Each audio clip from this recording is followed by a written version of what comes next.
Since its establishment in 1913, the Fed has increased public confidence in our monetary system and earned a reputation as a strong and credible inflation fighter.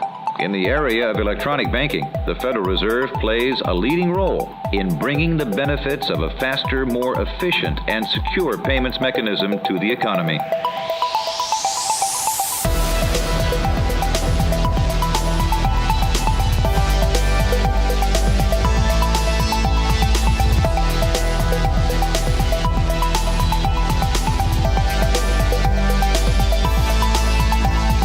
Broadcasting from Brisbane, Australia, this is The FOMO Show.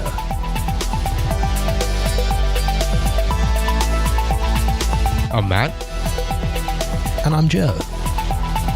And this is a podcast where you'll hear about blockchain, cryptocurrency, emerging markets, and future tech in relatively plain English. We'll help you stay across what's going on so you don't get the fear of missing out. You can find us at FOMO.show or by searching for The FOMO Show on your podcast app of choice. Everything in the show is in the show notes, so you can find links to the stuff we're talking about and timestamps to the relevant parts, so you can always skip ahead or find it later, and do check out the description for the links. So this episode we're going to be covering a bunch of news. There's a lot that's happened this last week and some really interesting topics that we're wanting to touch on. So we're going to run through all that. We're also going to do a feature this week on the state of the blockchain. We figured it was about time we took a bit more of a overall view of everything that's been going on and just share some of our thoughts about where we think things are and where we think things might be going in the future as well in relation to blockchain, distributed ledger, and smart contract technology. I think we might also be checking in with Jordan Cronje as well. Oh, that's a illustrious scoundrel. reporter who last we saw he was on the run from the Australian Federal Police. Ah, well. So who knows where he is? Let's jump into it. So what have you been up to this week? I've been trying and failing to set up some adverts for the FOMO Show to try and reach us out to a new audience. I figured I'd make an ad, a small mobile ad that will show just in podcast players, just for people who are interested in technology and economics and finance and that sort of thing. The only problem is it's been a while since I've made banner adverts and I keep falling foul of Google's standards for advertising. So it's been a bit strobing, the GIFs that I've made, because I wanted to make them stand out just a little bit. But even the tiny bits Google thinks that that's making strobing lights and stuff like that. Right, because it might be a health hazard or something. Yeah, it's literally not even strobing. It's just making like a little play button, just sort of like jump out just a little bit and then come back. But yeah, and little bits and pieces every time I want to make it stand out just a little bit. But so you're not even falling foul of the cryptocurrency, regulations or anything. I haven't like that got far enough to be rejected on that level. So yeah, I made like 5-6 different adverts. They were all looked amazing, but they will never go live. Because we tried with Facebook a while ago, didn't we? And it just didn't happen at all. So yeah. Okay. What about you? What have you been up to? What have I been up to? I've been really sick. This last probably week or so, I was completely knocked out of action just with how sick I've been. So I picked up a virus from I don't know where. And, when you're that sick that you can't remember what it was like to feel well and you don't think you're ever going to feel well again, that was where I was at. Side note, you don't get viruses on Linux. That's right. But just preparing for the next Blockchain for Business meetup as well, which is this Thursday. Oh. It's with Amelia Franklin of Bean Ledger. Yeah. Wait, Bean Ledger, that's something for the coffee industry? Yeah, for the coffee industry. So it's a provenance and governance information supply chain kind of distributed ledger solution. Ooh. So she's been in the coffee industry for about 15 years, I think. And there's a lot of issues with traceability within that industry, all the way from the beans to the farms to the harvesting and all the way through to the supply chain itself. So they're step by step going to be tackling that, and they've looked at distributed ledger as a solution for a shared source of truth. Right. That's essentially what they're wanting to use it for. So ambitious project, and she'll be coming along on Thursday night here in Brisbane to talk about it. So by the time this airs, it will probably have already happened. But yeah, I'm sure you'll be seeing more from her around. Joe, is this investment or any other type of advice. No, Well, it's that's not. good. So we in this show are just chatting about stuff that we love. We're not saying you should buy anything at all. No assets, no blockchain stuff, no stocks, no shares, no people. Don't buy stuff. Just Save your money. yeah. So if we talk about a project, it doesn't mean you should buy it. So do your research. Never invest more than you can afford to lose. And most importantly, avoid the fear of missing out. If you're new around here and you're new to crypto, check out our Blockchain Basics series. It starts from episode 2 and continues till episode 8. It'll give you some grounding in the fundamentals and help you understand what on earth we're talking about. So what have we got in the news this week? First bit of news, following on from that thing you were saying about Bean Ledger, Walmart, the probably world's largest retailer, who knows, they've told produce suppliers to use blockchain by next September. Yeah, so according to a letter sent to suppliers, any company working with Walmart must work with the IBM Food Trust Network to create end-to-end traceability in 2 phases. The blockchain platform will make it easier for Walmart to source any food items quickly, with the release noting that tracing such items at present is an almost insurmountable challenge. So here we've essentially got another massive company, and we've seen that this was coming for a while, I think, but they're essentially saying, look, this is a level playing field. We can all agree on it. Nothing's working currently. Whatever we're doing currently isn't working. So everyone needs to swap to this. Yeah. So they're obviously seeing some significant value in it then. Well, according to this article that came out of Coinbase, it said the move comes in the wake of an E. coli outbreak that originated in Arizona earlier this year. While authorities at the Center of Disease Control warned consumers to avoid lettuce grown near the city of Yuma, Walmart Vice President of Food Safety noted that it was difficult for customers to confirm exactly where their produce was grown. So in the future, using the technology we're acquiring, a customer could potentially scan a bag of salad and know with certainty where it came from. And I guess that's the key with the distributed ledger technology is once that food enters the chain, once that begins being entered somewhere in the supply chain on the distributed ledger, then it's there for good. You know exactly where that food's come from and no one can dispute it. So then you can make API calls to the network. You can make information requests to the network. So it would be as simple as opening up your, whatever front end they put on this and saying, what food has come from Yuma? And there it all is, Wow. So IBM is seriously banking on this stuff. Yeah. I mean, we go from loving and hating to loving again, but it's pretty wild. Well, they're doing stuff. Yeah. I mean, it sounds like it's working. They wouldn't be sending a letter out saying our customers all need to adopt this unless it was working. And they've essentially said any companies that have supplies of their own will have until the end of September 2019 to integrate the network vertically. So they're essentially just giving them a year. They're saying you got a year to get yourself onto our system. August 2019 is going to be a massive rush. Cool. We'll get into the blockchain consultant business if you're living in the US. There you go. Do you know much about CRISPR, the DNA genome editing tool? No, that's about the extent of what I know about it. Oh, right. Yeah. Well, neither of us are really experts here, but crazy headline out of Futurism. Scientists wiped out a mosquito population by hacking their DNA with this CRISPR technology. So for their study that was published in the journal Nature Biotechnology, the researchers used CRISPR to modify the gene responsible for determining sex in 150 male mosquitoes. That alteration made the male gene dominant. So what that idea was over time, the population would stop producing females, driving them to collapse, which it did. Wow. Yeah, so they've essentially wiped out an entire population through this technique. And it was as simple as hacking the DNA, which is kind of scary. Because if they can do it with mosquitoes. Deep and dark on the FOMO show. Now, I guess in our defense, you could definitely do that, but it would take like a lot. It would have to take time, like without getting through the population. Because I guess mosquitoes have like however many day lifespan? Maybe a day? It's not long. Yeah, not long at all. So it'd be easier to do that, but it's kind of wild. Yeah. I think that just a few mosquitoes go out and breed and then...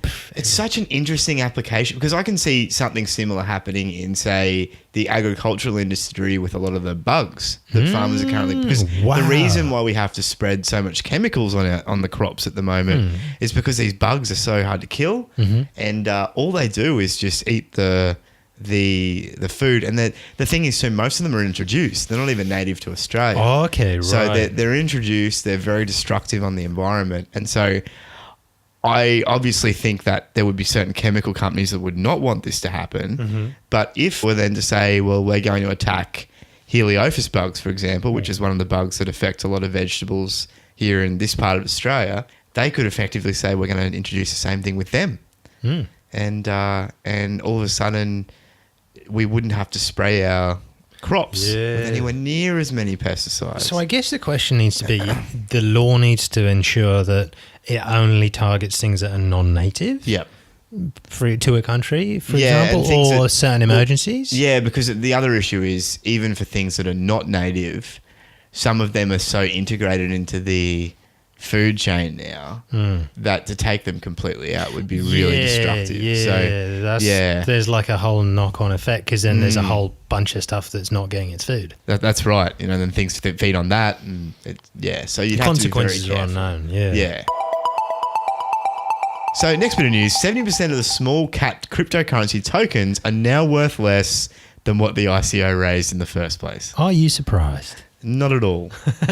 So according to the report, which was compiled by cryptocurrency research firm DR, the 562 ICO tokens ranked outside the 100 largest cryptocurrency market caps have collectively lost $5 billion in nominal value against what these sales raised for the funding teams, with 70% of individual tokens seeing losses. Yeah, and so there's a graph in this article and it has the top 10 losers against capital ICO funding. So, for example, right at the top, we've got Serum Labs, which raised $158 million, currently has a market cap of $17 million, which equates to a nominal loss of $141 million. Yeah, that massive shortfall doesn't even include the value of the tokens reserved for the development team or... Yeah. The thing to say is that the company itself hasn't lost any of that money. That's just the value of the token. So it's all the investors. The founders got that in Ethereum, right? That's right. Yeah, they got that in Ethereum. So they're worth, they've probably still lost 5 or 6 times what it was, in the beginning of January. But if they were smart, if they had some good financial advice, they would have took a lot of that out, put it into fiat, put it into some investments as well. They wouldn't have been holding all of it in Ethereum. I know some ICOs did and are significantly less than what they raised in their own coffers. But yeah, this is all the people that bought the tokens themselves.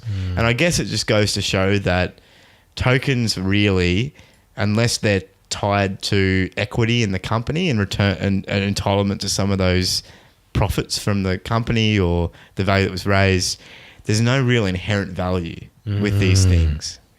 Most of them are dropping towards zero. Yeah. Apparently, 324 tokens that collectively raised $2.3 billion have still yet to list on any of the hundreds of cryptocurrency exchanges.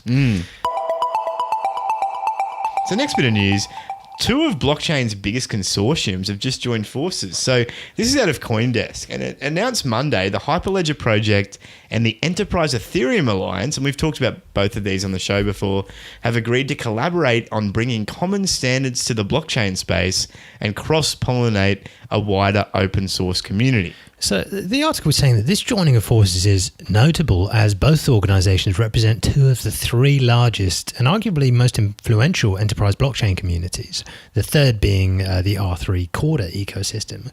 So if they succeed in creating common standards between the platforms, it could actually sway enterprises who were previously on the fence to actually build their blockchains on one side or the other. So the risk is of being, put into a silo that doesn't speak to another system is actually being addressed. So it's kind of good news. Yeah. Cutting through like all the usual marketing speak in this announcement, like it is quite positive.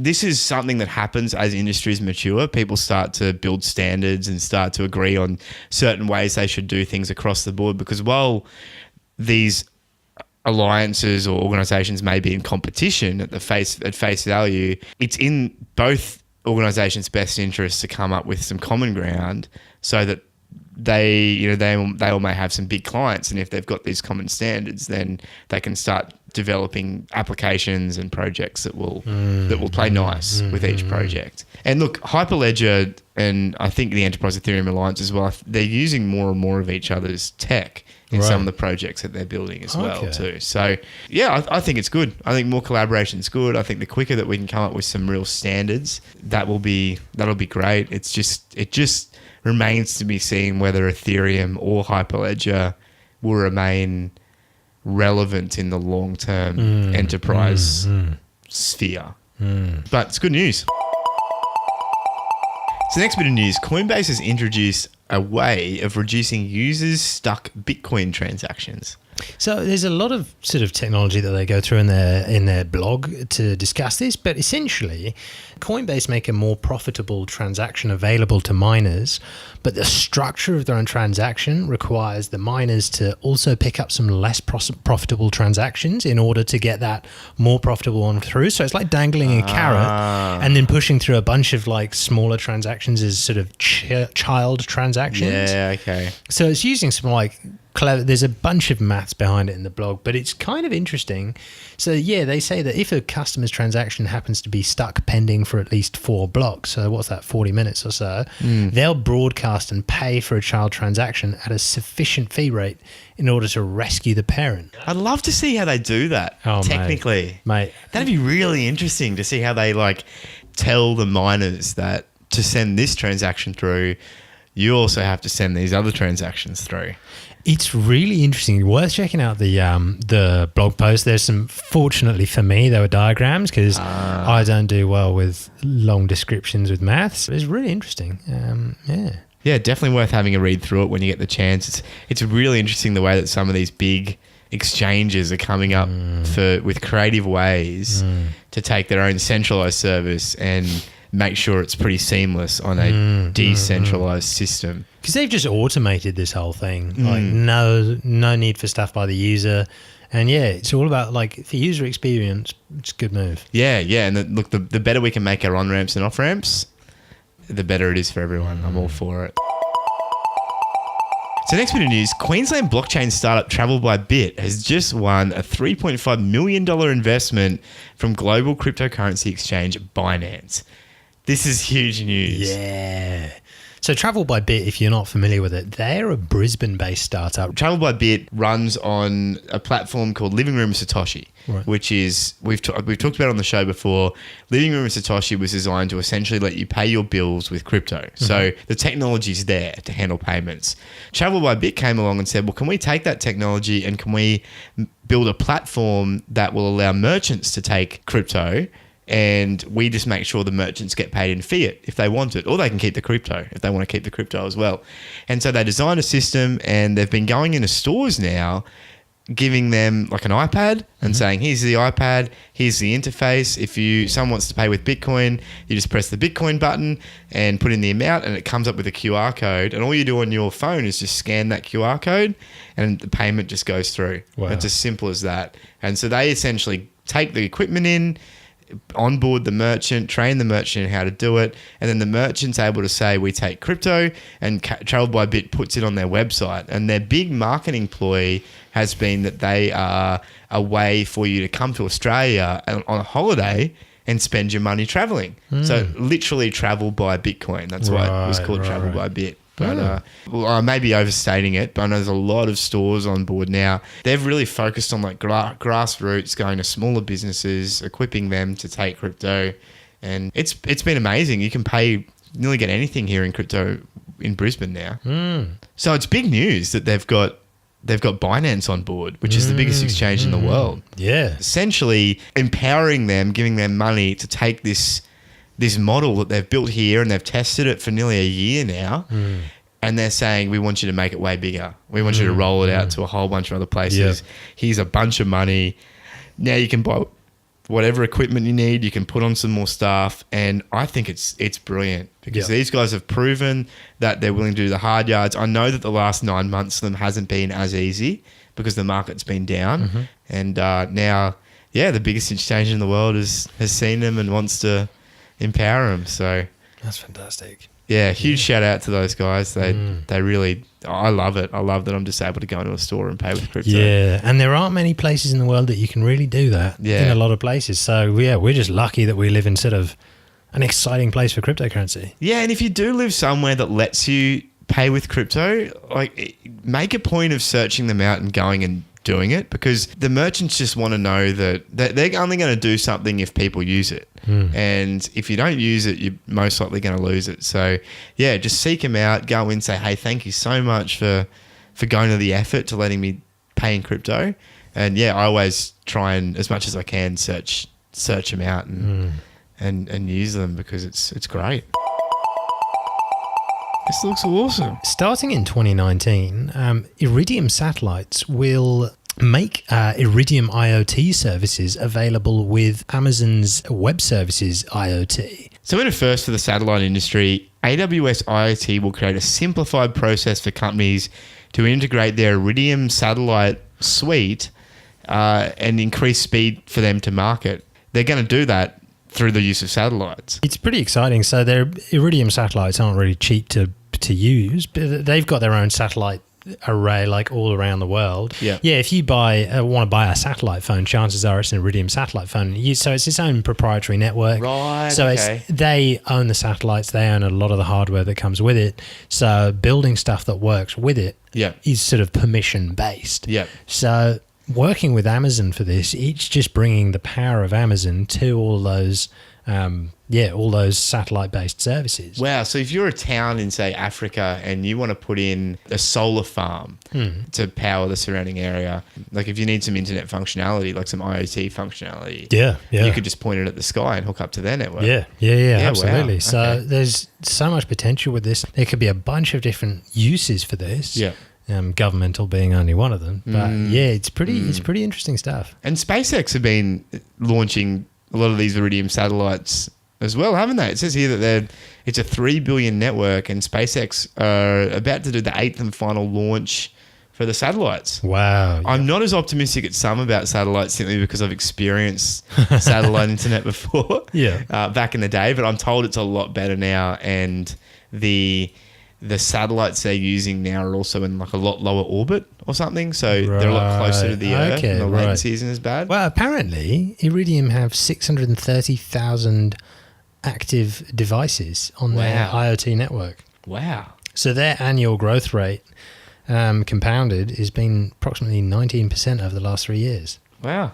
Oh, so mining companies will be using it. Okay. Wow. So remote like areas. when a dump truck wants to tip its load and you're measuring that, one of those trucks that holds mining stuff. Big tip truck. Yeah. When it tips, you get to send off a little thing. Yeah, there you go. Airplanes, shipping. Sheesh. Next bit of news, and this was one of the really interesting pieces of news this week.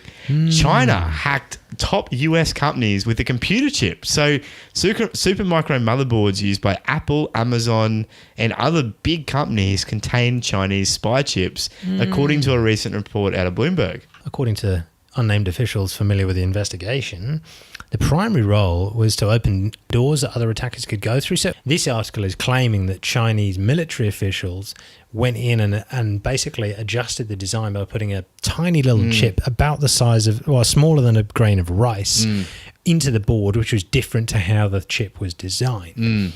And this chip it was very small, but it held enough code to be able to tell the base operating system that this was plugged into to access one of a server that they controlled, for example, which would grab more code to be able to run on these operating systems. So it sounds like a very complex attack, but brilliant, because these chips were used on US battleships. They were used by US intelligence. Yeah, so the way they found out was Amazon were trying to acquire a company called Elemental Technologies. That's the one. And they were doing their due diligence. So they do high-level video compression on these specific chips. Yep. And these video chips were used by for drones, so for sending drone footage around the world. Yep. Compressing it and then sending it. So this was used in very sensitive environments. Yeah, right. And so and they sent this. They said to this Canadian company, "Can you just do some due diligence on these guys. Just look at their tech. We want to know what we're buying. And this Canadian company came back to them. So the security company came back to them. They were like, it's not good. We found something that shouldn't be there. And so they had the blueprints of what these chips were meant to look like, way down to like the level that, you were talking about the size of a little piece of rice. And you can see the blueprints on the article. It's a really well done article, by the way. It's really interesting, but it's the tiniest little part. And they said, yeah, look, this is what the blueprint is. And this is what we found, and that's not meant to be there. So all of a sudden it was panic stations. And funnily enough, Amazon still acquired the company. They still ended up buying the company, but this it then went to the FBI or whoever else, and they started investigating, and they found that so many of these chips had this little bit of extra hardware on them that they shouldn't have had, and they traced it all the way back to the factories in China where this one component was assembled. It's absolutely nuts. Now, a lot of the companies involved have all denied involvement in this. I think it's almost every company that was involved denied that this has sort of happened. I was reading a security researcher wrote a piece where they pointed out that the whole article is based on 19 anonymous sources, but it doesn't mean that it's not worth knowing about. I mean, it's a really interesting attack vector is going into the hardware, and China manufactures most of the world's chips, which is pretty scary. Yeah. And it's just amazing how one tiny little portion of a chip can compromise the whole chip. Over time, if you know what you're doing, you don't need that much of a leverage on the system before you can crack it right open and start installing whatever you want. It's a real Trojan horse. Yeah, right. Yeah, it's good to know you can't trust your hardware. But it's ingenious. Absolutely. It really is. Yeah. And you actually picked up an article that said that there's another type of technology that probably would have spotted the flaw in a matter of seconds. Yeah, so the Florida Institute for Cybersecurity Research has been developing sort of a technology to detect and counter this sort of attack. And their semi-automated system, they claim, could have identified this part in a matter of seconds to minutes. So this system uses optical scans, microscopy, that's really difficult to pronounce, X-ray tomography, and artificial intelligence to compare a printed circuit board and its chips and components with the intended design. So it all comes down to the original intended design. Yeah. And it's very difficult to sort of detect this sort of stuff. And I guess if you've got some complex imaging software and you've also got access to the blueprints, all you need to do is run every actual piece of hardware through that imager and have the computer match it against the blueprints and just send you a warning if anything's different. Isn't it incredible, though, that stuff's getting that complex that companies are now going to have to start considering having machine learning X-ray machines investigate all their hardware as it comes in from the outside manufacturers. It's crazy. Which is unreal. And the more tech we have, the more potential attacks there are. Yeah. Eesh. Yeah. D-Wave are launching a free quantum cloud service. So the Canadian company joins IBM and Rigetti in offering online access to the pricey quantum computer hardware. So they launched a real-time online quantum computing environment called Leap, and Leap is the latest addition to the quantum cloud. So it's services that will virtualize quantum computing for almost anyone with a computer and broadband connection to use. Anyone can sign up, and if you sign up, you get 1 minute of time on a cloud-connected 2000 queue each month. Wow. Now, it doesn't sound like much, but a key advantage of quantum computing is being able to solve in milliseconds problems like factoring large numbers or optimizing routes or calculating molecular structures that would take traditional computers weeks. Yeah, so along with granting access to this computer, they're also providing documentation, videos, training materials, and a community for like the majority of developers who've never worked with a quantum computing device. So they're also offering an open source SDK, which is a software development kit called Ocean, where you can actually build applications and solve problems on the computers.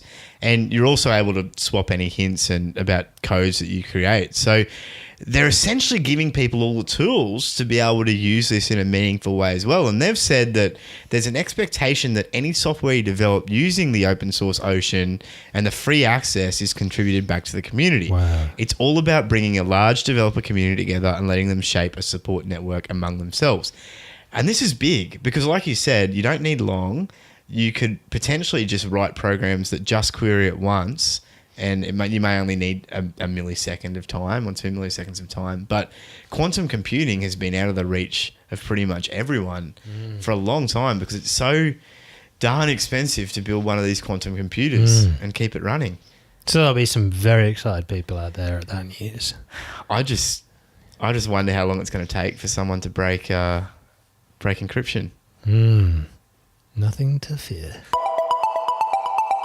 This is an exciting bit of gaming news. Google have announced Project Stream, which lets you stream games inside Chrome. Yeah, so Google's long rumored Yeti streaming service is now official. And they've actually turned on support for Assassin's Creed Odyssey, which is one of the new games that's come out in recent times. Wow. Anyone who's accepted into the beta test will be able to play Odyssey in their browsers on a laptop or desktop, Google said. They're looking for people with internet speeds of 25 megabits per second or higher. So the biggest question is, what about the lag? Because we saw what happened with OnLive. So there was a service called OnLive about, probably over 10 years ago now, where they tried to do something like this. And they were really ahead of their time. They understood that hardware was expensive and it was a lot cheaper for people just to stream games and pay a subscription service. But no one's internet was up to the task, first of all. And second of all, they tried to target the competitive gaming market. The problem with that was that on a computer, you've got you press a button, things happen really quick. All that's got to happen is your movement command has got to go to the server. But on something like OnLive or this new Google platform, you press a button, it's got to go to the server, then back to you, then back to there's an extra step there. And so the big thing that killed OnLive was input lag. Wow. People were pressing a button and it was taking too long for their character to actually move. That's the big issue that Google's got to get over is how do they solve the speed of light? I mean, have you seen anything more on this? Like, do you know if they've got a solution for it? I haven't looked, to be honest. Now, in other countries, if you live in the US, in Kansas City, where Google's fiber is, or if you live in the Netherlands, or if you live in South Korea, this could be really awesome. If you live in Australia, thanks for joining us. Welcome to the PC Master Race. And good luck with your 4G, which you're probably streaming this via because it's faster than your normal internet. It's so sad. But it makes sense. Like if Netflix has made it so that you don't bring DVDs home anymore, you just stream them from the internet. So it makes sense that people are trying to start to do this with games again.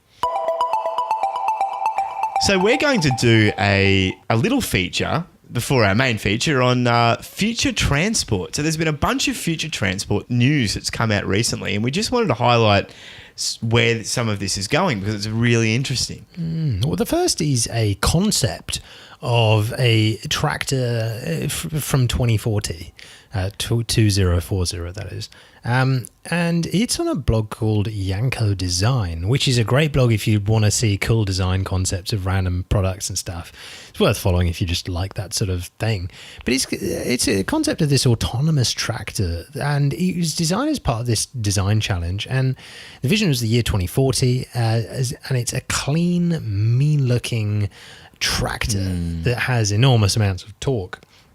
And it's meant to rely on an autonomous operation, remote control via an app, and laser guidance. But it's got this amazing ultra-modern look that almost reminds you of a monster truck, but it's also, it's super smooth and it looks incredible. So check out the link in the show notes on Yanko Design. It's called Tractors in 2040 Sure Look Intense. I'd buy that tractor. Oh, it looks amazing. But they've actually gone to the effort of making sure that it's got real tractor machinery on it. So if you actually look at the front and the back of the tractor, they've actually got what's called PTO shafts. So the little circular thing with the little thing in the middle, that's what you plug. And if your plow has moving parts on it that move independently of the plow, that's what you use that PTO shaft for. So it'll spin. And they've been using that for 70 or 80 years now, and the technology hasn't really changed. But that's how you get movement into your plows. Oh, so it's not just a pretty looking tractor. It actually has been at least designed from a design perspective to be functional as well. Wow. That's insane. Cool. Yeah. Look, we would not have known that unless you grew up on a farm. That's wild. Well, it was the first thing I looked for. I was like, oh, is this just some artist's like silly design of a tractor? But then I was, pleasantly surprised. Wow. They've got all the bits you'd need there. So crazy. yeah. And then we're moving on to self-driving trucks. So this was really interesting. It was out of a blog called nextbigfuture.com.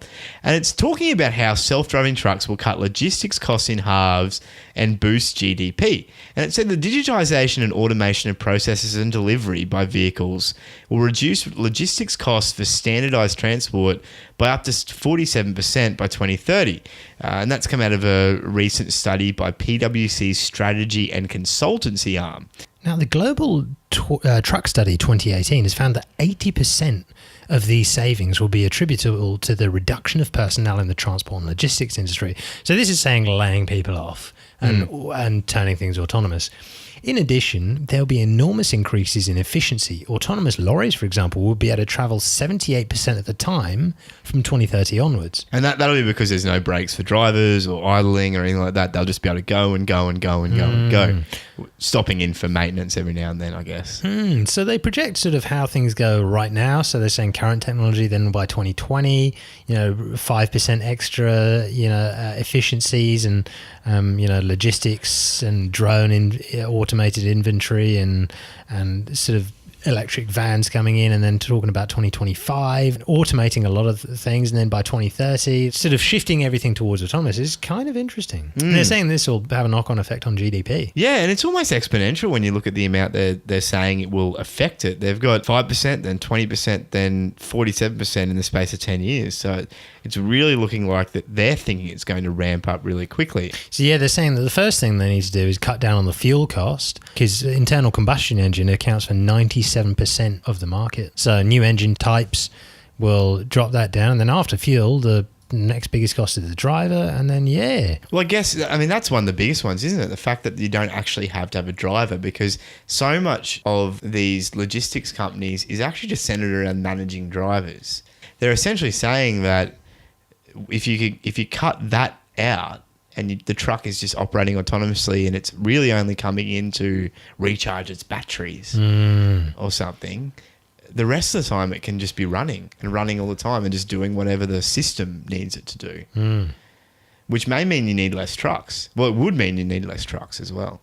Wow, yeah, because massive efficiency gains.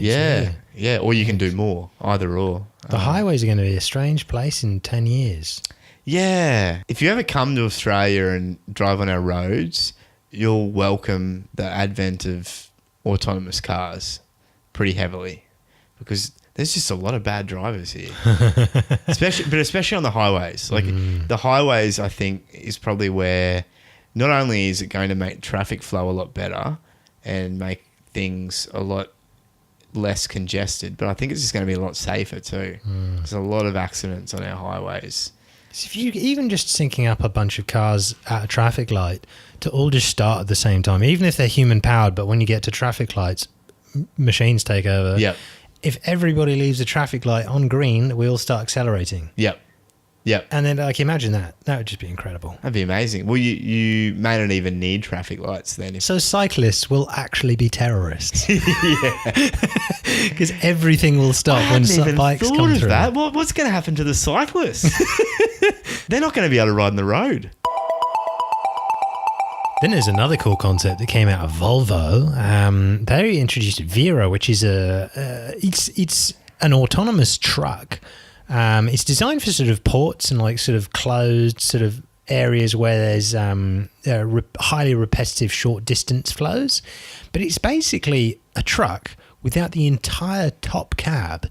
It's just this flat thing lower than a convertible car. It looks kind of like a convertible car too. Yeah. It looks really cool. Yeah. It looks like the kind of thing you'd want to drive if it was a sports car. Yeah, well, instead it's got like a turntable on the back of it so you can hook a semi-trailer up to it. Yeah, so designed to just drive around ports and stuff. Really worth checking out the video. Some beautiful Swedish voices just talking in English. Just Swedish being Swedes, really. Hey, they're just they do everything so well. Oh, mate, there's even a little clip in the video where he strokes the Volvo logo. That's right. And lovingly. You can always hear him saying, I'm Swedish. I'm superior to you. They make you sick. Let's do everything well. And then let's not forget Google have got Waymo, which is a self-driving truck company, and there have been some shots that have been teased of that. We'll put a link into one of those, but yeah, it's kind of nuts. There's also the HCT Hyperloop passenger pod, which has just been unveiled, which can travel at 760 miles per hour. So yeah, they this company, there are two big companies that are pushing this Hyperloop idea around. Now, if you haven't heard of it before, it's basically a big, massive tube. Imagine a hose pipe with low pressure, but just really big. And then these pods would be able to hold, I think it's like 12 or more passengers in it. And they'd basically shoot through these pods. So you'd be able to travel from city to city really, really fast, faster than most other forms of transport. And it takes a very small amount of energy. And yeah, these tubes are also magnetic. So yeah, that's just another part of the excitement. They said that they're hoping to have a full Hyperloop system up and running in 3 years. Wow. And he's saying passengers would actually need to sign a waiver before boarding it because they still need to work out legal and safety requirements. But worldwide adoption of Hyperloop transport could come in maybe 5 to 10 years. Wow. 2018 has been a crazy year for crypto and blockchain in all. I mean, there's been news stories coming out every day. There's been a bear market that's gone on for longer than most bears on this planet have lived. There's a bunch of things going on. What's been on your mind recently? Right now is a really good time while things seem to be a bit quieter as a whole. And yeah, like you said, the bear market's gone on for a while. So I thought now would be a good time to sit down and actually just discuss where things are at.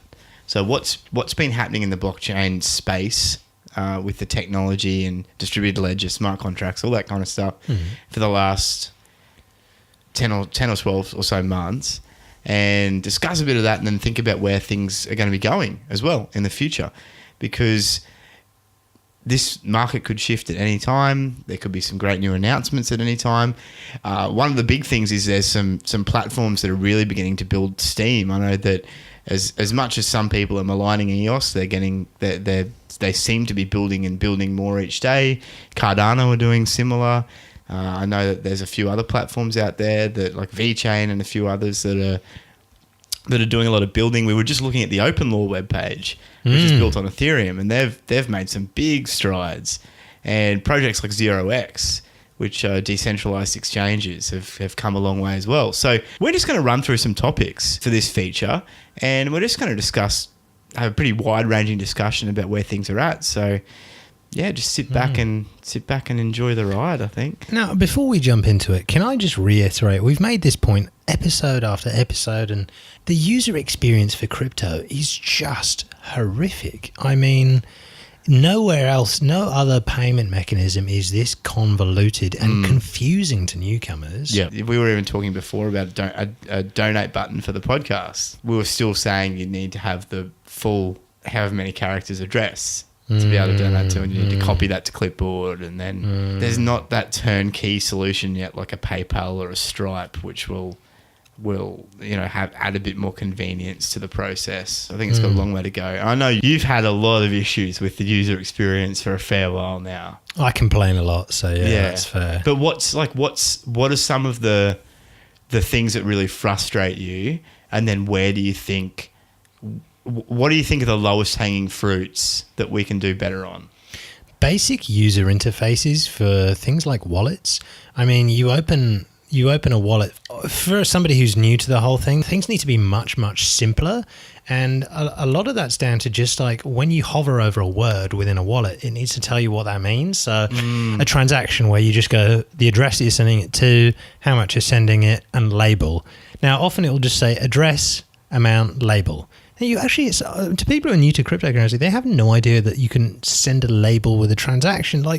And it's sort of explaining just the basic things on that. Often you want to hover over the word label, and it just says, "Look, what label do you want to broadcast publicly with this transaction?" Yeah. Or if it's public or private, because some people aren't particularly sure about those things. But just making mobile apps look incredible and making the experience just absolutely seamless on that front. But because it's meant to be cool, isn't it? Like, this stuff's meant to be cool. It's internet money. It's money for the digital age.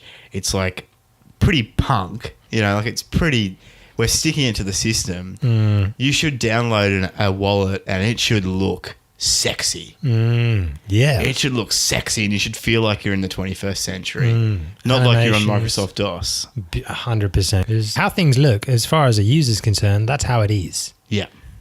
And you could have the most amazing stats in your cryptocurrency, but if it looks ugly ass, people are like, this is not a particularly exciting thing. Yeah. Mate, there's been an extended bear financial market, which is giving great opportunities to some people and letting a lot of projects die out. What are your thoughts on that? Yeah, I think it's been good. I think it's been really good. Like the last, how long has it been now? Like nearly 10 months. We've had like a proper bear market. And I think it's been really refreshing. A lot of people just seem to be getting on with building things now because a lot of the money is slowly drained out of the market. I feel like a lot of the scamminess has gone away. It's still around. There's still people trying to make a quick buck, but it's nowhere near as bad as it was earlier on in the year. And so I think it's been really good. I think it means that you're in a financial market that does still have some basis in human psychology. When that's happening, you got to frame a reference for it, and I think that's really good. And I think it is just great that we can sit here and we can talk about projects. We can talk about what's going on. I think actually that's one of the biggest things I've noticed is that I remember around that time, probably from around September last year till about January this year, or even February, so many podcasts, YouTube videos, and everything else were talking about price. It was always the current price of Bitcoin is this, and did you see this one at 10x? It was just price all the time. Money. That all kept going for a while afterwards, but now if you listen to most podcasts, you watch most crypto or blockchain related videos, no one's talking about the price. They're talking about what's happening with projects. They're talking about what's happening in different countries, what are regulators doing, what different features coming to different coins, are merchants accepting it, etc. And that's great because that's real tangible stuff. We're not focused on speculation. We're not focused on investment. We're focused on, well, what's this stuff actually going to do? Because if you believe in crypto and you believe in what it's trying to do, which is create an internet monetary system free of the banks, so free of third-party intermediaries, then it shouldn't matter to you what the price is really, I don't think. You should just be using it and trying to use it as much as you can. The price is just kind of a nice added bonus. So, yeah. And we're not going to try and sit around and tell you when this bear market's going to end because, I mean, reading the madness of a crowd is for braver people than ourselves. Well, it's funny because you'll see, like, pretty much every day, like, we both subscribe to Feedly and you'll get the headlines come in every morning. And it almost seems like one day they're saying that Bitcoin's going to, some industry expert saying Bitcoin's going to go up. The next day they're saying it's going to go down. So they don't even know what's going on. And there's just all these people taking guesses. But, it'll go up when it's good and ready. Yeah. I guess following on from that, there's much less interest in ICOs. And what do you think sort of been driving that? Do you think that's just been having a protracted bear market has just sort of scared a lot of these people off from the whole market, including ICOs, or is there more to it than that? I think so. I think that's part of it. I think there's a few things. Obviously, that's the most obvious one, is that the market's slowed down and a lot of the money's gone out of it. But I think people are generally wising up as well to what ICOs actually are, which is selling air. Like just selling you tokens for you're not really getting anything in return, and that's okay if you want to kickstart a project and you believe in it. That's great, and if the market decides that there is some intrinsic value to those tokens, or if they do serve a real purpose on the network, which is more than a means of exchange, then there might be some value to some of them. But I think people are wising up to when projects aren't doing that. People are wising up a lot more to tokens that don't have any need to exist in any genuine use case. Do you remember when we went to that NEM event last year? And I was pretty shocked when it happened. Now, I was very excited with the crypto market and seeing all this happen, and then suddenly got to a scary point where it was like, this is not right. When somebody asked the audience, how many of you guys are considering starting an ICO? And it was something like 10% of the room put their hands up. I think it was more like 20%. It was scary. Yeah. That should be a red flag, but obviously you can't predict the future. Yeah. But when that many people at a meetup are looking to run an ICO, I remember we were both pretty concerned. And it was attracting everyone, and everyone was saying, I want to run an ICO. And it's like, do you have any blockchain experience? Do you understand tokenomics? Do you understand game theory? What is your use case? But Lambo. But it was like that, and I remember there were several projects we met there on that night that I haven't heard from since, because it was right before, I think it wasn't too far before the bear market really set in. And we met several that were saying they were pretty close to ICOing, and then haven't heard boo from them since. So it's amazing what happens when money goes out of a market. The people who are sticking around now are the people generally that are genuinely wanting to do something and solve a real problem. So this is the fantastic depression. Yeah, I think it's really, really good, really healthy. Seeing Dan, the ICO man, begging on the streets, it's a good sign. We've also been seeing, so this year another trend we've seen is the rise of Azure, IBM, Amazon, and other platform-based blockchain integration services, I guess you'd call them. They're already established platforms, but they're all bringing in some element of distributed ledger. And we've seen IBM particularly a lot in the news the last few months, haven't we? Yeah, and on the back of these platforms from these big cloud companies, is seeing a lot of the big enterprises jump on this. I mean, over the last year, you and I can the news that we've covered. You've seen JP Morgan talk about stuff. Well, and they're behind some of those big projects. You see Goldman Sachs look at their Circle USD token. Maersk. Yeah, just institutional investors, but just big enterprises as well. And you've got, I don't think we even covered it in the news, but you've got like the president or prime minister of Malta, who recently talked at the UN. I think it was only a few days ago. I think it was the UN he talked at. And he said to everyone there, like all these leaders, all these countries, that you have to accept that cryptocurrency is the future of money. Once you accept that, everything will be a lot better and you can start preparing for it. But you've now got not only big business, but governments beginning to believe in this stuff as well. And they're the small countries at the moment, but some of the innovative ones, like Estonia, their digital citizen sort of program that they had, and it's just it's slowly moving. But that's what you see we've passed a peak of a hype cycle, but then we're sort of, blockchain is happening, regardless of how the market's going, but blockchain is happening. And whether people think it's a good use or not, the reality is it's happening in a lot of different industries as well. People are genuinely moving their multi-billion-dollar supply chains over to it, whether it's the best fit or not. Some people argue that it's not. And they'll find out. And I think, moving back to Azure and Amazon and all that, I think that's what we're seeing, is that we're seeing that those guys who are saying that, look, this is a platform you're already familiar with, you're just putting a new arm to it. That's where enterprise and big business seems to be more comfortable implementing these solutions, not on the public chains, but on something they've got a little bit more tangible control over. And they've got the market clout to say to their own distributed network, because they've all got a lot of suppliers and a lot of parties, to say, we're still going to run a distributed network. It's just not going to be as distributed as Ethereum or Bitcoin, the Bitcoin network. And that might be okay. I think sometimes we get too tied up on this. It needs to be completely open and it needs to be completely worldwide. Things generally happen in stages with these companies, and even if it's an intermediary stage where these guys build their own blockchain solution and they bring in their 300 suppliers and all get it happening on that smaller one, well, then we can work on a bigger one down the track if we need to. But something like Azure, which I've played around with, is gold for that kind of thing. Yeah, you lock yourself into Microsoft service, but what you get in return is integration with a huge array of already existing enterprise suites and solutions. I mean, from the other end, we've also seen that governments have been increasingly taking note of the blockchain sector as well. Some have absolutely hated it and cast it out and banned it completely as something that is akin to sort of witchcraft. Other people have been very pro cryptocurrency. I mean, you've seen Australia has had quite a sort of a liberal-ish approach to it, but then you have Malta, which is absolutely opened its arms up to Binance and said, come in, we love you. We'll change our laws so that you can operate here.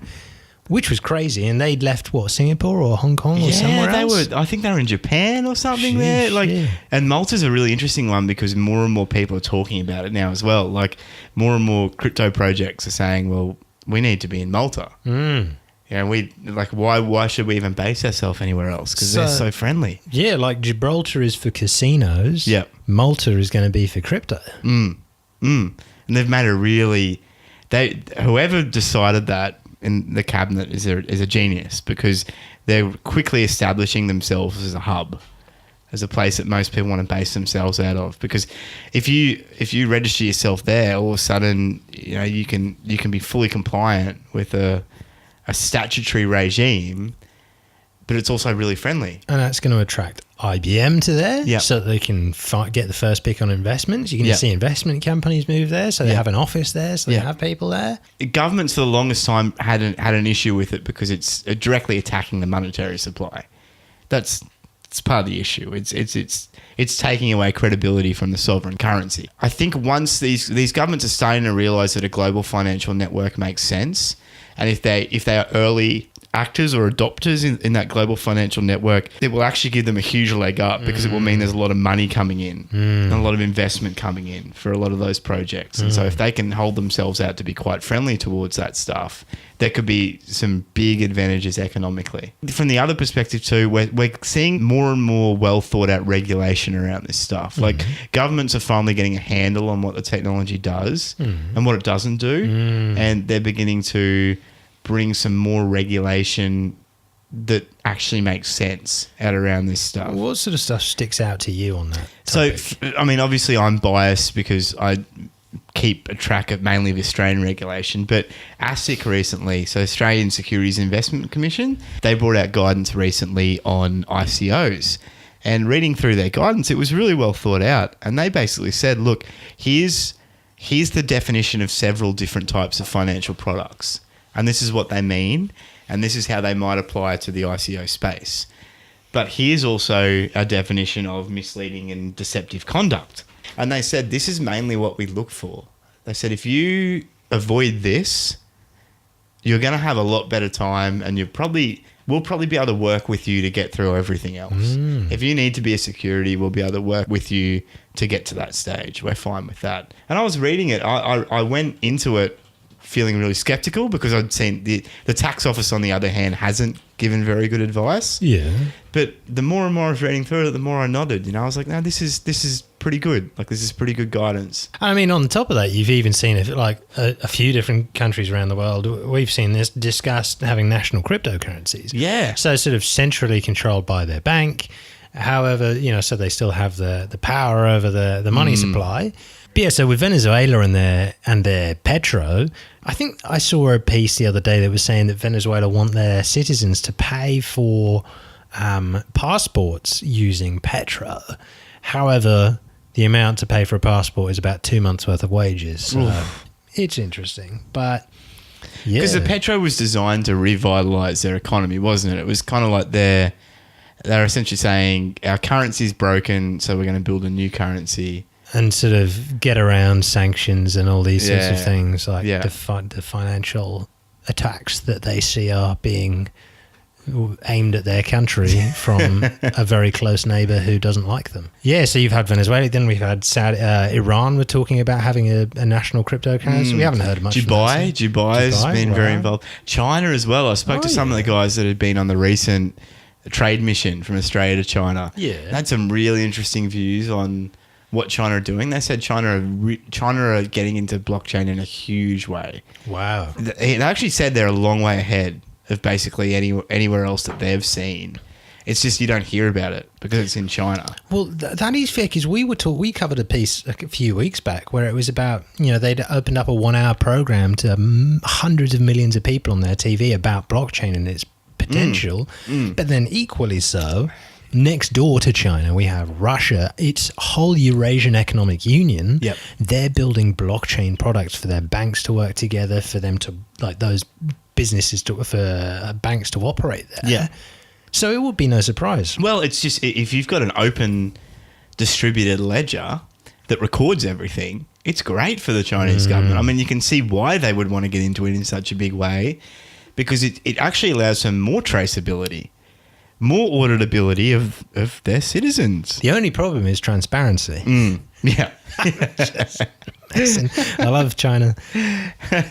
You can see it around the fringes from the amount of little bits of news that leak out every now and then. Oh, this company's doing this company's doing that. Yeah, I think it's going to be huge. And I think more and more as they begin to flex their trade muscles and this Silk Road gets up, I think we've talked about this before, you're probably going to see a bigger push from Chinese interests and companies to say, kind of like what Walmart are doing in our bit of news earlier, you guys need to get on this if you want to do business with us. That's right. Yeah, because this is allowing us to have everyone on the same page. Well, it's one of the advantages of, I mean, we say it's one of the advantages of a dictatorship. And communist China's not that dissimilar from essentially you've just got a party that's dictating. Party sets the agenda, and that's you the make agenda. A decision, it happens. There's no debate, no nothing. And in some ways, you can say like that. It is one of the real benefits of dictatorship is things get done. They get done. Like if you like it or not, it gets done. Yeah, you know, if you want to bring something into businesses, it gets done. If you want to ostracize a certain amount of your population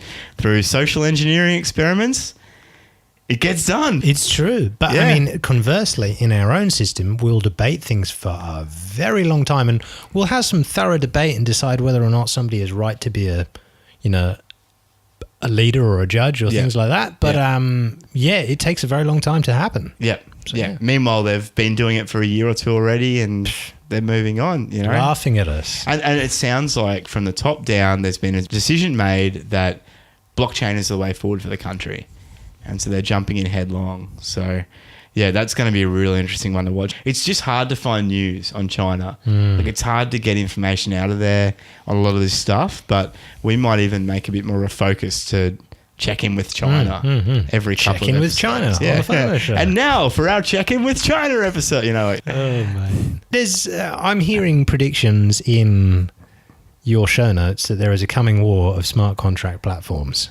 Yeah, I wrote that myself. I don't know if anyone's been saying it. They may have, and if they've coined the phrase already, I'm sorry. But I think there is going to be a time down the line in the not too distant future where people are going to have to make a real decision what public smart contract platform they want to use. And you can already see it happening, that these smart contract platforms are trying to compete with other. You've got Ethereum, which is the current incumbent, and you've got a whole bunch of developers trying to push it. But it's like what we were saying before, it takes a long time to get anything done. It's clumsy, it's unwieldy, it's old tech, and it just seems to be dying a really slow and painful death. But that could all change. They could pull a rabbit out of their hat and Plasma might get implemented or something else, and away we go again. But then you've got newer platforms like EOS and Cardano and VeChain and Tezos and all the other different platforms, and they are all building essentially Generation 3 platforms. They're making certain sacrifices for speed or usability or security, but they're trying to build themselves as enterprise grade solutions from the get-go. And generally what they have is they've got a core development team who are kind of like a dictatorship. They've got a very strong vision. They run themselves like a company and they get stuff done. I mean, you look at the Cardano roadmap and there's stuff getting ticked off that roadmap all the time. Wow. And so they're very quickly building really robust core platform protocols. And what that means is that then they've generally got a app development arm as well that's funded by venture capital, and they're able to accelerate projects very quickly, applications. And I think in the not too distant future, people are going to have to really decide who they want to go with, because there's going to be several really compelling options. And I'm seeing that there's some real work being done around side chains on the Bitcoin network now. And people are beginning to talk about maybe the possibility of having some robust smart contract frameworks and something like Bitcoin, which would allow you to build contracts which transacted in Bitcoin, which would just completely change the game again as well. So yeah, I think there's a war coming. There's going to be a time down the track when all these platforms are going to really begin ramping up the rhetoric about what they can do and what the other platforms can't do, because there'll be economic incentives for them to do it. And there's going to be pros and cons for different projects jumping on the platforms as well. There's going to come a time where there's probably going to be 3 or 4 attractive platforms, and it might be like car manufacturers, which car manufacturer are you going to choose, or which operating system is probably a more apt example. And yeah, I could see it becoming a little bit like that model. So that's something to watch out for too. Do you reckon it may depend on which region you're doing business in? So for example, Australia building theirs, China building a system for there, and if you want to work with theirs, you'd have to work with their smart contract system? Yeah, definitely. And look at you, I didn't even cover the government sponsored blockchain initiatives, but yeah, that's something that may come into it as well. Yeah, like it makes sense to go where other businesses are already on. And I think a lot of it probably is going to come down to user experience, like you've said. What platform makes it the easiest and the quickest for businesses to build robust smart contracting arrangements with each other.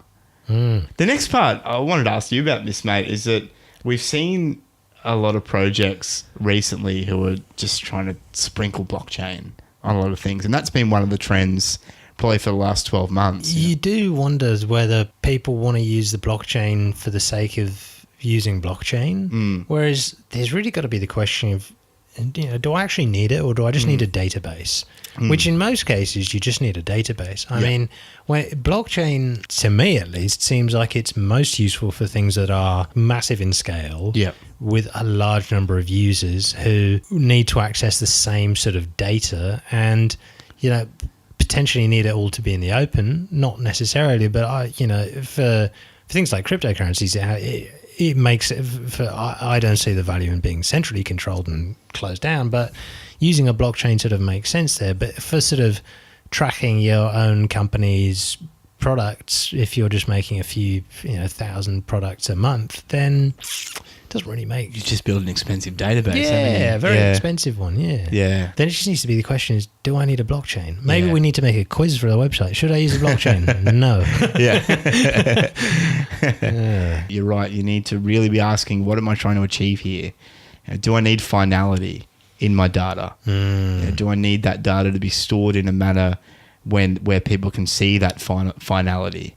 And people can bank on that finality. And it can't be tampered with. And it's important knowing that there's a source of truth that can't be tampered with.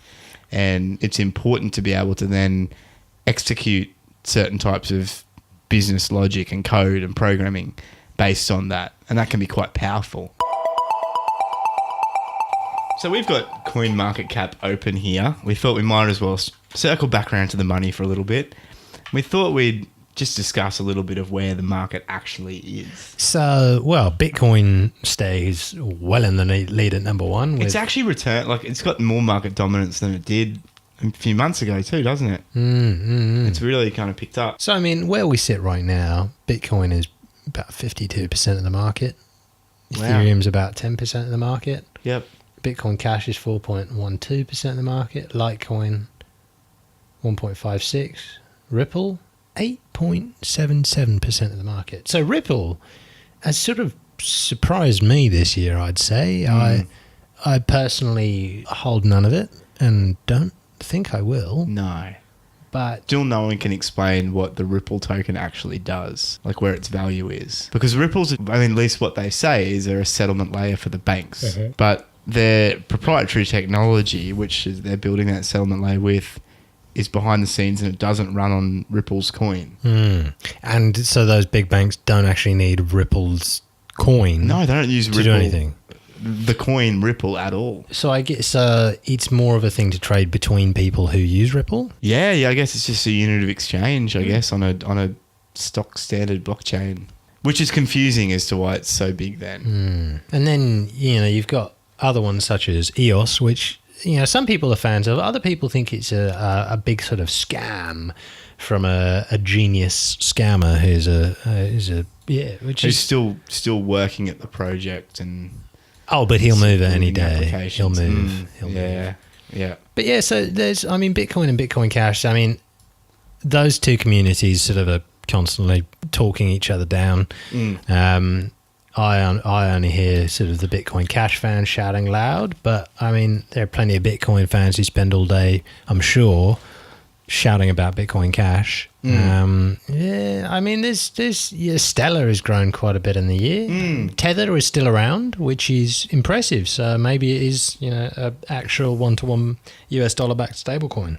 Yeah, and look, if it's not, maybe they've got the time now to make sure it is when the time comes for an audit. Yeah. Cardano's still in the top 10, and they're relatively cheap compared to where things were a while ago. Monero rounds up the top 10 being there, which is sort of not surprising considering it powers a lot of these marketplaces alongside Bitcoin. So yeah. Some of our favourites have really dropped out of the market cap rankings recently, haven't they? Well, not even in the not too recent future. I mean, PivX, which is one of our favourite ones, it's quite a long way down now. What's it at? Position 94. Wow, I can remember when it was at like 20. Yeah. Back in the day. Yeah. What is Cloakcoin is it in the top? No, Cloakcoin is nowhere to be seen. 305. Cloakcoin is absolutely tanked. Yeah. I've been sort of pretty, I've still been pretty excited by it, but yeah, it's completely collapsed. Yeah, basically it's been a really tough time for most altcoins altogether. I think if you were going to take one strategy just before everything burst, you probably would have almost been best served by just putting everything in Bitcoin, or even better, putting everything in Tether. But if you're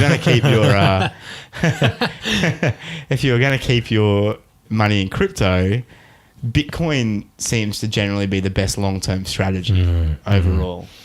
I feel like what I probably would have learned if I'd gone through this again would have been just look at what is being used, like very much like used and adopted. But it's difficult to do when things are growing. But yeah, just keep an eye on what marketplaces, which coins, which marketplaces are using, and then just using them. Monero would have been a good sort of hold for that. Yeah.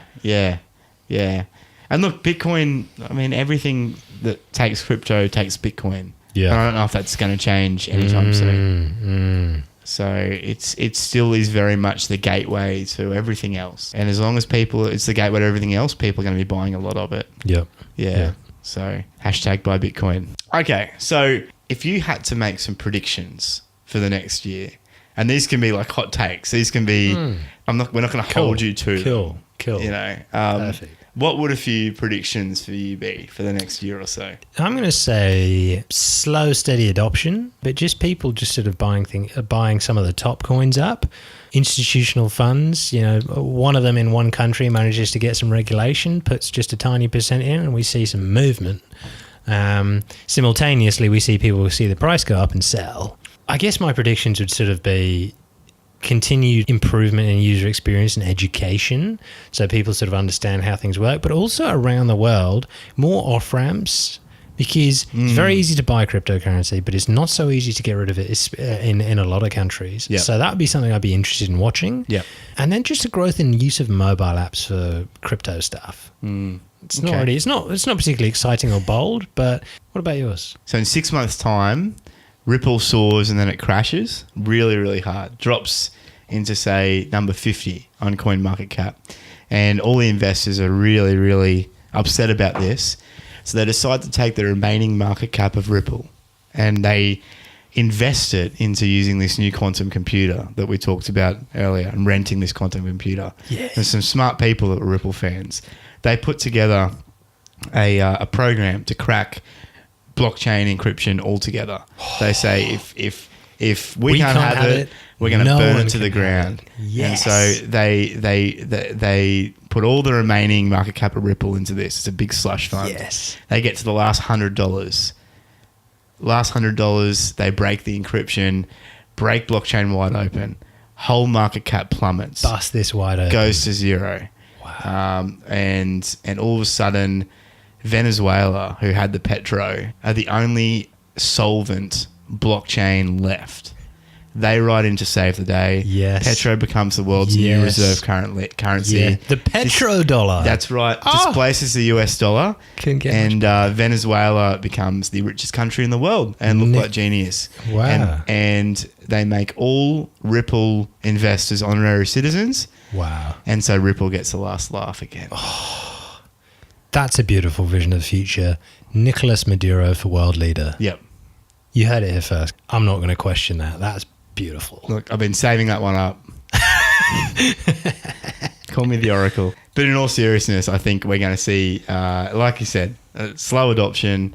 Businesses are going to get more and more into this. I think we're going to see blockchain technology used in some really new and exciting ways. I think you'll continue to see Bitcoin being very relevant and probably I think it will stay quite dominant for at least the next year, at least the next 2 years probably. And the coming smart contract war, platform war, I think will be really interesting. I think there'll be a lot of innovation that comes out of it. I think we'll probably end up with 3 or 4 really solid networks that enterprise and business in general begin using. And you're probably also going to see the rise of national blockchain networks or consortium. Like nations might make a consortium of networks or something and operate in economic zones or something. But yeah, I think that's all on the cards. Sheesh. Smart legal agreements too. So when we left our intrepid reporter Jordan Cronje last time, he had discovered a room in News Corp here in Australia, which is run by Rupert Murdoch, which essentially enabled you to input what you wanted in the news. It sounded a bit outlandish until he actually tested the system, and that surprised us at the FOMO show. I mean, it was pretty plausible. I mean, not since Darren Brown predicted the lottery have I seen something so implausible. And so he, of course, got in trouble then for a form of corporate espionage. Last we heard from him, he was running away from the police shouting, "You'll never take me alive." But surprisingly, he's got in touch with us. Wow. He's somewhere in the world. So let's give him a call and find out what he's been doing. Jordan, are you there? Oh, hey, mate. How you going, huh? Good, Jordan. The line's a little bit scratchy, but I can hear you. It sounds like you're a little bit busy, though. Do you want me to call back? Is this a bad time? No worries. I've just got to, usher people away. You know how it goes, huh? Well, no, I don't really know how it goes, Jordan, but I was a little bit perplexed to get your call because the last we heard from you, I think you were running away from the Australian Federal Police. You just kind of hung up, and what happened? It was a pretty daring plan, right? You've probably heard all kinds of people come to Australia on wooden boats. Nobody is looking for people getting out of Australia on wooden boats. Jordan Cronje escapes. I'm in the Pacific. I'm back on this island. I landed. Guess what? You'd never believe this. I landed on the same island where I introduced the coconut coin cryptocurrency. Okay, Jordan. Wow. So there's a lot to unpack there. First of all, you escaped the Australian Federal Police. I mean, how long were you on the run for? It wasn't actually that long. Uber drivers are very quick to pick you up. You disappear like a flash, huh? Okay, so then you hopped on one of these asylum-seeking boats that everyone was getting out of. Do you have any boating experience, Jordan? Not at all, huh? But there's apps on your phone for navigation. You're always fun, huh? Okay, so then you found your way back to this specific island. You wouldn't believe it, huh? Okay, so tell me about this, Jordan. This is the same island that you were on before you went hunting for Bitcoin whales. I land on this island and you wouldn't believe it. I'm a national hero. Everybody here knows who I am.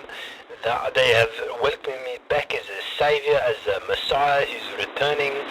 This coconut fell from a tree and the shape of my face was spilt from the coconut. And Jordan Cronje was thus immortalized as the messiah of coconut coin. Okay, so a coconut fell from a tree and so they decided that you were predicted to return? Well, look, I am one of the biggest holders of coconut coins, so when I had coconut coin for everybody was happy. Okay, so coconut coin, has it been adopted as the island-wide currency or something? Everybody uses it for every transaction in this country. It is unbelievable. It is the widest crypto adoption you've seen of any country ever. Right. Okay. So when you came back, then you said they welcomed you with open arms. I mean, what did that look like? Oh, absolutely. They put me on. They put me up on this big pedestal. They took me up to one of these huts that's got on the sea. You've got a beautiful view. You know, all of the people come and ask you for advice and name their children after you. You know, fastest growing baby name of 2018 is Jordan. Jordan is the first name and Cronje is the middle name. So Jordan, aren't you worried about the Australian government coming after you over there? I mean, Australia's still not that far away. They've got boats too. Oh, bro, my people are here to protect me, huh? Oh, look, it's a funny story, actually. We actually got the new Prime Minister of Australia. He actually came through on a helicopter. He came in to come and visit me, you know, visit the country as a foreign dignitary. It's one of his first acts as Prime Minister. He comes and says hello. He's like, oh, how you doing? And then suddenly he twigs with him that I'm Jordan Cronje. And all of his security, they're very worried because, you know, I'm wanted in Australia, but they cannot touch me. My people surround me. They keep Jordan safe. There's nothing you can do to touch me. I am the king of the coconuts. Was it hard for Mr. Morrison dealing with you, knowing what you'd done to Mr. Murdoch, who's a very powerful figure in Australia? You could see the hatred in his eyes, but in an act of pure diplomacy, he had to shake my hand. He had to bow, as traditional in our country.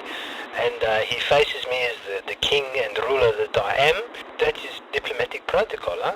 What would you say the best thing about being king is then, Jordan? Oh, I think it's the fact that I can just buy everything I want. And I mean, the more you buy, the more expensive things get. So you're actually living in luxury, huh? How much of this currency do you hold? Because I assume you did a pre-sale of this coin before you gave it to the general public. Oh, look, I as one of the co-creators of this coin, I actually hold a large proportion, but that's beside the point. I'm the king, of course I do. Well, Jordan, look, it sounds like things are finally looking up for you. I hope you're planning on staying put on this island for a significant period of time, and it actually probably means that you do now have some time to catch up with that backlog of articles that we've had for you. Look, we're really looking forward to having you write the articles for us really soon. Funnily enough, I've left my phone screen is broken. I can't use the keyboard on there. I haven't got a laptop. All I have is coconuts and a country full of people. I'm very busy. It's not an easy job being a king. Anyway, I've got to go. I'll chat to you soon. Wow. Well, things are actually really looking up for Jordan. I'm still not sure of the mechanics of coconut coin, though. No. I think something still seems a little bit off there for me. Anyway, look, I guess it would probably be nice for him. Take a swim in the crystal clear waters, no worries. Yeah, we might have to go visit him over there as well. Yeah, take him a laptop too. If you know someone who might enjoy this, please feel free to share it with them.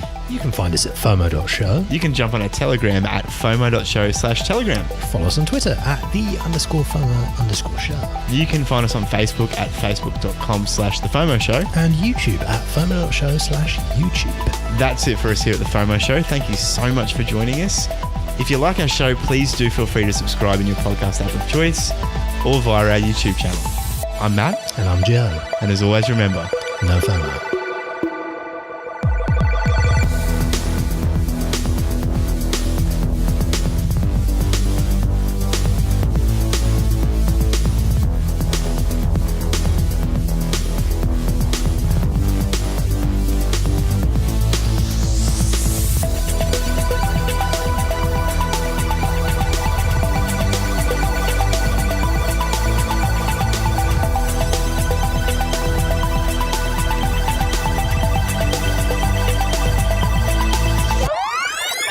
Yeah, well, they said a similar thing with like cab drivers, don't they? Like if you hop in to a cab and the cabbie gives you investment advice, you know that it's time to get out. I remember hopping in an Uber in January, and the Uber driver, when he found out that I was part of a podcast on crypto and did a few other things, he was like, "Oh yeah, I'm in this one and this one and this one," and I was like, "Oh."